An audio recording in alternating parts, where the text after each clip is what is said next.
رسول پاک صلی اللہ علیہ وآلہ وسلم نے فرمایا، جس نے حسن و حسین سے محبت کی اس نے مجھ سے محبت کی، اور جس نے ان دونوں سے دشمنی کی گویا اس نے مجھ سے دشمنی کی۔ رسول پاک نے فرمایا، جس نے خاموشی اختیار کی وہ سلامت رہا۔ کچھ باتوں کا جواب صرف خاموشی ہوتی ہے، اور خاموشی بہت خوبصورت جواب ہے۔ جہاں آپ کی بات کی قدر نہ ہو وہاں خاموش رہنا بہتر ہے۔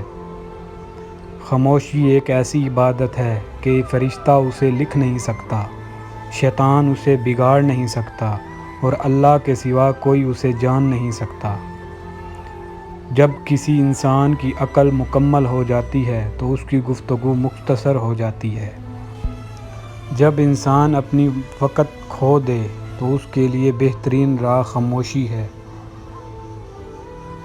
الفاظ کبھی بھی انسان کو اس کا کھویا ہوا مقام واپس نہیں دلا سکتا، ہاں خاموشی مزید تذلیل سے بچا سکتی ہے۔ خاموشی عالم کے لیے باعث زینت اور جاہل کے لیے باعث جہالت ہے۔ جب تم جاہلوں کی مجلس میں بیٹھے ہو تو خاموش رہو، کیونکہ جاہلوں کے ساتھ خاموش رہنے میں انسان کا علم بڑھتا ہے۔ جب تم علماء کی محفل میں بیٹھو تو خاموش رہو، کیونکہ علماء کے ساتھ خاموش رہنے میں انسان کے علم میں اضافہ ہوتا ہے۔ اپنے رب کے علاوہ کسی سے امید مت رکھو، تو تم اپنے رب کی کون کون سی نعمتوں کو جھٹلاؤ گے۔ بے شک ہر انسان نے موت کا مزہ چکھنا ہے۔ اللہ فرماتا ہے، جو کوئی مجھ سے ڈرے گا میں اس کے لیے رنج و غم کی نجات کی صورت پیدا کر دوں گا، اور اسے وہاں سے رزق عطا کروں گا جہاں اسے اس کا وہم و گمان بھی نہیں ہوگا۔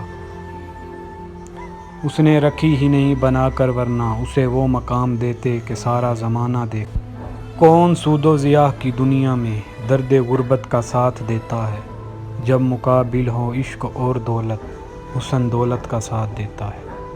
خواہش سے نہیں کھلتے پھول جھولی میں، وقت کی شاخ کو میرے دوست ہلانا ہوگا۔